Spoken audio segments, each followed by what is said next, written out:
நடிகர் Santhanam DD next level படத்தின் இசை வெளியீட்டு விழாவில் தன் நண்பர்கள் பற்றி பேசியுள்ளார். அதில் ஆர்யாவை பற்றி பேசும்போது நண்பர்களே உயிர் நண்பன் சொல்லுவாங்க, அந்த மாதிரிதான் நானும் ஆர்யாவும். கல்லூரியின் கதை படத்தில் தான் நானும் ஆர்யாவும் நண்பர்களாக மாறினோம். இதுதான் நாங்க 2 பேரும் நடிச்ச முதல் படம். அதுலயே 2 பேரும் க்ளோஸ் ஆகிட்டோம். இப்போ ஒரு படத்துக்கு ஓகே சொல்லிட்டேன். ஆர்யா கிட்ட போய் கதை சொல்றோம். ஆர்யாவும் இத பண்றேன்னு சொல்லிட்டான். சொல்லி முடிச்சு 6 மாசம் ஆச்சு. இந்த கேப்ல நான் ஒரு இடம் வாங்கினேன். ஒரு பழைய வீட்டோடயே வாங்கினேன். அந்த வீட்டை ஆல்டர் மட்டும் பண்ணிட்டு அந்த வீட்டுக்கு போயிடலாம்னு தான் இருந்தேன். எங்க அம்மாவும் மனைவியும் வெள்ளிக்கிழமை ஆனா அந்த வீட்டுக்கு போயிட்டு விளக்கு ஏத்துவாங்க. அந்த வீடு எங்களுக்கு செட் ஆகிடுச்சு. அந்த சமயத்துல ஆர்யா எனக்கு போன் பண்றான். அப்பதான் இந்த வீட்டு விஷயத்தையும் சொல்றேன். அதை கேட்டுட்டு அங்க வந்தான். அப்போ படத்தை பத்தி எல்லாம் பேசிட்டு வீட்டை பார்த்தான். உடனே இது என்னடா வீடு, நல்லாவே இல்லன்னு சொல்லிட்டான். வீட்டுக்குள்ள எல்லாம் போய் பார்த்துட்டு வீட்டை இடிச்சிடுன்னு சொல்லிட்டான். நான் வீட்டுல எல்லாம் இங்கதான் வரப்போறோம்னு சொல்லிட்டேன். அதுவும் இல்லாம வீட்டை இடிச்சு கட்டுனா பயங்கரமா செலவாகணும் எல்லாம் சொல்லிட்டு இருக்கேன். அதுக்காக நீ இப்ப இப்படிதான் சொல்லுவ, அதுக்கப்புறம் அது சரியில்லை இது சரியில்லைன்னு சொல்லிட்டு இருப்பேன்னு சொல்லி அவனே போன் எடுத்தான். ஒரு பாய்க்கு போன் பண்ணி வீட்டை இடிக்க சொன்னான்.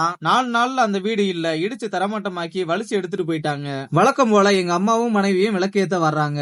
இத பத்தி எல்லாம் சொன்னா வருத்தப்படுவாங்கன்னு நானும் சொல்லல. அப்போ தெருமாறி வந்துட்டோமோன்னு நினைச்சு அவங்க ரொம்ப நேரம் தேடிட்டு எனக்கு போன் பண்றாங்க.